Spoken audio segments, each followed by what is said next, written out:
ये थोड़ा हाथ पीछे कर लो। आप पीछे बोलो एक फ्रेम में रुकिए ना। माननीय तेजस्वी यादव आप पीछे उप मुख्यमंत्री थे पीछे है तो भाई कुल कैमरा आई और माननीय नीतीश कुमार जी मुख्यमंत्री थे। तांग थम्मांग उस समय हम लोगों ने सोचा कि क्यों ना सिसवा कोलर में बुद्ध की एक मूर्ति की स्थापना की जाए।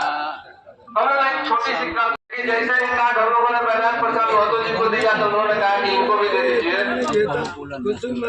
श्रवण कुमार जी को। तो हम लोगों ने एक कार्ड फटाफट श्रवण कुमार जी का नाम लिखा और श्रवण कुमार जी को दे दिया। श्रवण कुमार जी कार्ड पढ़े और फिर हम लोगों को बुलाए कि कौन कार्ड दिया है, जरा बुलाइए तो इसको। तो हमको लगा कि शायद डांटे होने के कार्ड, तो हम दौड़ते हुए गए। थोड़ा साइड होइए ना। नहीं आएंगे। तो उन्होंने पूछा कि कैसा मूर्ति बनाना चाहते हैं। तो ये छोटा सा एक चाह रहे कि कोई मूर्ति बन जाए, हम लोग की आस्था है भगवान बुद्ध से। तो किसी बौद्धिक से हमारी मीटिंग कराई, हमारे यहाँ के जितनी कमेटी थी सब हम लोग गए। उधर से मंत्री जी श्रवण कुमार जी भी आए। लगभग 2-3 घंटा हम लोगों का इंतजार करने के बाद हम लोग वहाँ पहुंचे। सारी मीटिंग हुई। मीटिंग में उन्होंने बनते चलो चंद्रा श्री को कहा कि बच्चा सब है, एग्रेसिव है, इनको जैसा हो एक मूर्ति बनवा लीजिए। उसमें हमने कहा कि कम से कम हम 20-25 फीट ऊंचा हाइट की मूर्ति चाहते हैं। उन्होंने कहा एकदम ठीक है, बन जाएगा, कोई दिक्कत नहीं है। कल मूर्ति का काम शुरू हो गया, मूर्ति बनने लगा। मूर्ति का काम बनना शुरू हुआ। इसी क्रम में हम लोग कई बार वैशाली का दौरा किए। एक बार की बात है, वैशाली जब हम लोग गए तो वहां सैलानियों का भीड़ जमा हुआ था। मतलब थाईलैंड से 2-4 बस, मतलब 100-200 आदमी लगभग सैलानी वहां आए थे। और यही डॉक्टर पीसी चंद्रा सबको समझा रहे थे, सबको अपने भाषा में, थाई भाषा में सबको प्रवचन बता रहे थे बुद्ध के बारे में, बुद्ध के लोगों के बारे में, यहाँ की भौगोलिक स्थिति के बारे में और अन्य संगठनों के पदाधिकारी। आज के कार्यक्रम में आप सब लोगों का हम स्वागत करते हैं, आप लोगों का अभिनंदन करते हैं। बड़ी संख्या में बुजुर्ग भी हैं, माताएं भी हैं, नौजवान भी हैं, जितने स्थानीय लोग भी हैं उनको भी, उनका भी हम लोग स्वागत करते हैं, उनका भी अभिनंदन करते हैं। और सबसे पहले बुद्ध पूर्णिमा के अवसर पर सभी लोगों को शुभकामनाएं भी देते हैं इस मंच के माध्यम से समस्त देशवासियों को। देखिए, बुद्ध को मानने वाले, बुद्ध को जानने वाले पूरी दुनिया में लोग, और हम सब लोगों को गर्व है कि महात्मा बुद्ध भगवान हमारे बिहार की धरती पे आए और उन्होंने ज्ञान की प्राप्ति की। और जो हम लोगों को सीख बुद्ध भगवान ने जो देने का काम किया है, आज वास्तविकता में हम सब लोगों को अपने जीवन में उस सीख को उतारने की जरूरत है, उस सीख को अपनाने की जरूरत है। भेदभाव, घृणा, द्वेष, इन सब से लोग जो है, लोगों का नुकसान होता है, लोग परेशान होते हैं। अमन, चैन, शांति जहां भी रहेगा, जिस राज्य में रहेगा, जिस देश में रहेगा, वो तेजी से जो है विकास कर सकता है।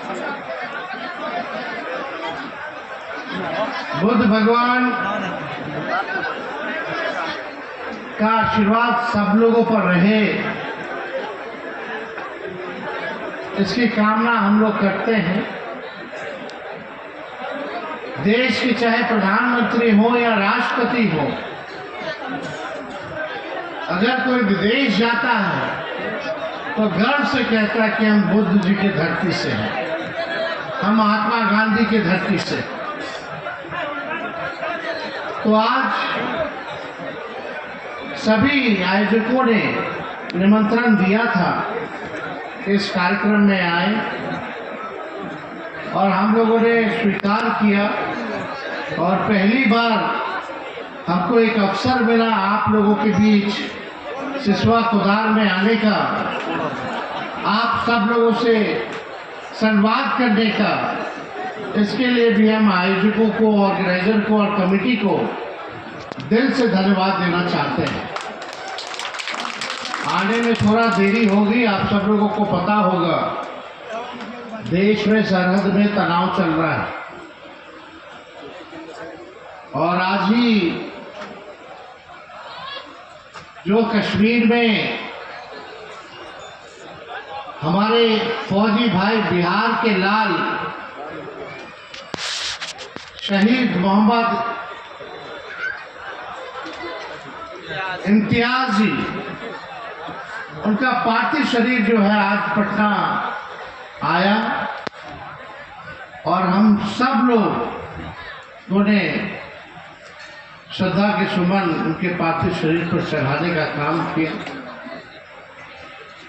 हम सब लोगों को भारतीय सेना पर गर्व है और जिस प्रकार से हमारे देश की यही खूबसूरती, अलग अलग जात है, अलग अलग धर्म है, अलग अलग वर्ग है, अलग अलग भाषा है, अलग अलग पहनावा है, अलग अलग खान पान है, अनेकता में ही एकता है, यही हमारी देश की खूबसूरती है।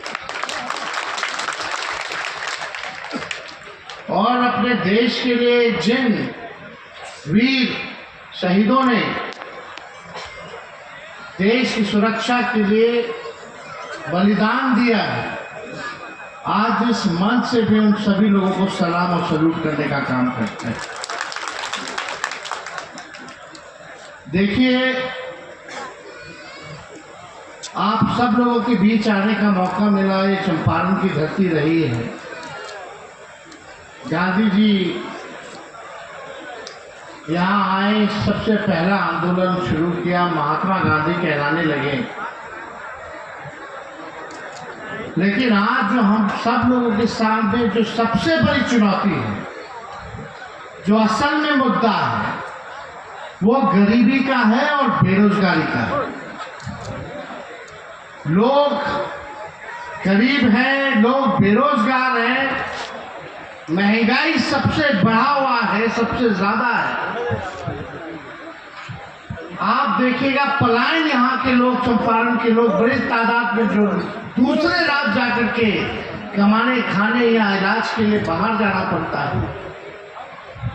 पढ़ाई, दवाई, कमाई, सिंचाई, ये असल नारायण जी, मदन शाह जी, गोपी राय जी, सुरेश साहनी जी, सबको अवगत कर। आज बहुत बड़ा माखन दिन है।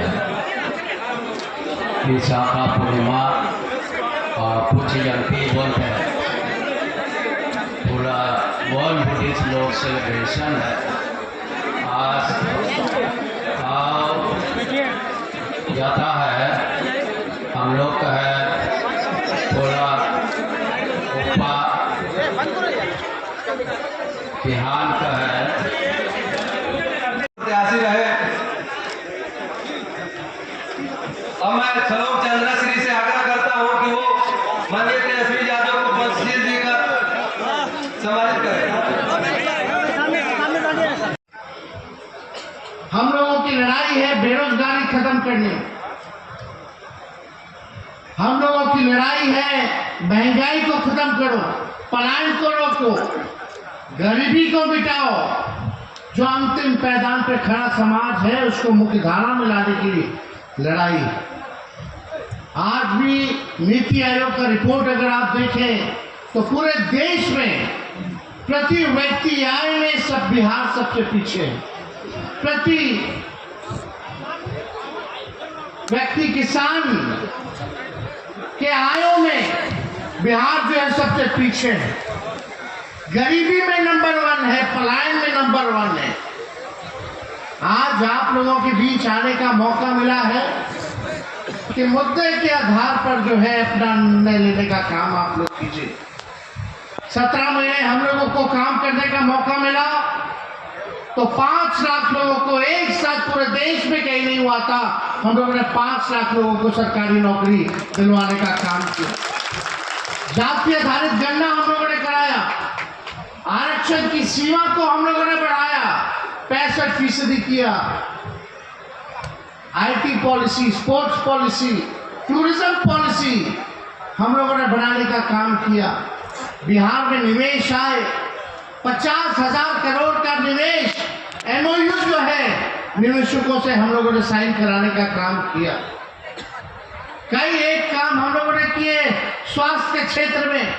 700 ऐसे डॉक्टर जो 10 साल से नहीं आते थे उनको एक साथ बर्खास्त करने का काम हम लोगों की महागठबंधन की सरकार ने किया। रात में हम लोग छापा मारते थे, कहीं डॉक्टर आ रहा है कि नहीं आ रहा, इलाज हो रहा है कि नहीं हो रहा, अस्पताल साफ सुथरा है कि नहीं है, पूरी व्यवस्था में हम लोग लगे हुए थे ताकि बिहार के लोग जो है आगे बढ़े, बिहार के लोग तरक्की करें। लेकिन समाज में ऐसे लोग हैं जो आपस में भाई को भाई से लड़ाना चाहते हैं। कुछ लोग जाति के नाम पे राजनीति करते हैं, कुछ लोग धर्म के नाम पे राजनीति करते हैं। हम सबको राजनीति पॉजिटिव करना चाहिए, सकारात्मक करना चाहिए ताकि हमारा राज्य और देश जो है आगे बढ़े, गरीबी खत्म हो, बेरोजगारी खत्म हो। आज आप लोगों से पूछा जाए कितने लोग बेरोजगार हैं, जरा हाथ उठा के बताइएगा कितने लोग बेरोजगार हैं। नौकरी मिलनी चाहिए कि नहीं मिलनी चाहिए, काम धंधा होना चाहिए कि नहीं होना चाहिए। महंगाई इतनी बढ़ गई है। देखिए,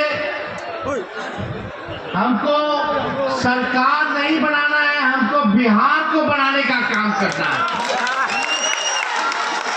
और बिहार तभी बनेगा जब नौजवानों के हाथ में काम होगा, जब गरीबी खत्म होगी, जब पलायन रुकेगा, शुगर मिल चालू होगा, जब कारखाने लगेंगे, लोगों को कहीं जाना आना नहीं पड़ेगा, बिहार में लोग आएंगे, ऐसी व्यवस्था हो ताकि बिहार हमारा तरक्की करे, चाहे किसान हो या कोई। अब किसान लोग होंगे कहीं 20 साल तक रोपिएगा तो जमीन भी खराब हो जाएगा, फसल भी नहीं आएगी। अब समय आ गया है खेत में नए ब्रांड का नया बीज रोपने का, ताकि फसलें भी अच्छी हो और आने वाले नस्लों का भविष्य भी बेहतर हो। खटारा गाड़ी आप लोग जानते होंगे, कितना साल तक सरकार अनुमति देता है गाड़ी चलाने का? कोई गाड़ी 15 साल बाद काहे नहीं अनुमति देता है? खटारा हो जाता है। खटारा यानी धुआं छोड़ने लगता है, प्रदूषण करता है, बीच रास्ते में खराब हो जाएगा, आप लोगों को फंसा देगा। तो हम ये जानना चाहते हैं, जब तक परिवर्तन नहीं होगा, जब तक बदलाव नहीं होगा, तब तक इसी हिसाब से हमारा बिहार पीछे हमेशा होता है। सरकार को आप लोगों ने 20 साल मौका दिया। 20 साल में बिहार सबसे गरीब, सबसे ज़्यादा बेरोजगारी, सबसे ज़्यादा महंगाई, सबसे ज़्यादा पलायन, किसान मारा फिर रहा है, नौजवान मारा फिर रहा है। पटना चले जाइए, अपने अधिकार के लिए लड़िए तो लाठी खाना पड़ रहा है। ना महिला देख रहा है, ना नौजवान देख रहा, ना बूढ़ा देख रहा, जो अपने अधिकार के लिए जा रहा लाठी और कपाट पड़वा करके आ रहा है। ये लाठी डंडे वाली सरकार नहीं चाहिए, हमें जनता की सरकार चाहिए।